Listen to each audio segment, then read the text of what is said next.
नमस्कार दोस्तों, मैं हूं दीपक वशिष्ठ। आप देख रहे हैं इतिहास क्लासेस यूट्यूब चैनल। यूनिट 1 के काफी टॉपिक्स के बारे में हमने बात की है। उसी क्रम को आगे बढ़ाते हैं और आज की हमारी वीडियो जिसके बारे में है वो जानते हैं। आज का टॉपिक रहने वाला है लिपियों के बारे में। भारत की प्राचीन लिपियां, उनके बारे में देखेंगे कि कौन कौन सी लिपियां भारत में प्रयोग की गई, किस किस समय पर की गई। ठीक है, शुरू करते हैं अपनी वीडियो। टॉपिक का नाम भारत की प्रमुख लिपियां। लिपि शब्द का सबसे पहले जो उल्लेख मिलता है वो मिलता है हमें अष्टाध्यायी से। अष्टाध्यायी जो पाणिनि द्वारा लिखी गई है। ठीक है, दूसरा अगर हम बात करें छांदोग्य उपनिषद की, इसमें सबसे पहले अक्षर शब्द का वर्णन मिलता है जो सीधे तौर पर स्वरों का संबंध इंद्र से हमें बताता है। ठीक है, छांदोग्य उपनिषद में क्या कहा गया है, अक्षर शब्द का प्रयोग किया गया है और वो क्या बताते हैं कि स्वरों का संबंध जो है इंद्र से है, स्वर व्यंजन वाले स्वर। ठीक है, तीसरा पॉइंट, ब्रह्मा जी को आदि परंपरा में लिपि का जनक माना जाता है। कहते हैं कि जो आदि काल था, प्राचीन काल था बिल्कुल, जब देवी देवताओं का समय था, उसमें हम क्या देखते हैं कि जो ब्रह्मा जी है वो आदि परंपरा में लिपि का जनक माने जाते हैं। ठीक है, नेक्स्ट सिंधु लिपि, जो हमारी सबसे पहली लिपि हमें देखने को मिलती है। ठीक है, ये प्रोटो हिस्ट्री में आती है। आद्य ऐतिहासिक काल बोला जाता है उसको हिंदी में। उसमें हम देखते हैं क्या, हमारी हड़प्पा लिपि, जिसको हम, यह लिपि दाएं से बाएं की ओर लिखी जाती थी और अगली पंक्ति में बाएं से दाएं की ओर लिखी जाती थी। ठीक है, मतलब ये जिगजैग फॉर्म में चलती थी। यह भावचित्रात्मक लिपि भी कहलाती है। क्यों? क्योंकि इसमें किसी भी तरह के अक्षर जो हैं वो एक चित्र के रूप में दर्शाए गए हैं। वीडियो के लास्ट में इन सभी लिपियों के आपको फोटो मिल जाएंगे, आप देख सकते हैं कि वो लिपि किस प्रकार की दिखती थी। यह भावचित्रात्मक लिपि भी कहलाती है। यह लिपि अब तक पढ़ी नहीं गई है, अतः यह रहस्यमयी लिपि के नाम से भी जानी जाती है। इसको रहस्यमयी लिपि इसलिए बोला जाता है क्योंकि आज तक कोई भी व्यक्ति इसको पढ़ नहीं पाया है, इसके चित्रों को समझ नहीं पाया है।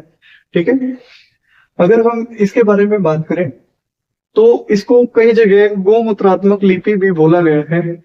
ठीक है, क्यों? क्योंकि वो इस तरीके से दिखती है जैसे छींटे पड़े होते हैं पानी के, तो उसको गोमूत्रात्मक लिपि कई जगह पर हमें लिखी मिलती है। बात करते हैं ब्राह्मी लिपि की। यह बाईं से दाईं ओर लिखी जाती थी। बौद्ध और जैन ग्रंथों में इसे प्रयोग किया जाता था। मेनली कहां पर देखने को मिली? बौद्ध और जैन धर्म में। राजा अशोक द्वारा इसका प्रयोग किया गया था अपने अभिलेखों में। अशोक द्वारा इसे धम्म लिपि के रूप में भी लिखा गया था। ठीक है, उन्होंने जो धम्म की नीति अपनाई थी उसमें किस लिपि का प्रयोग किया गया उनके लेखों में? ये ब्राह्मी लिपि ही थी।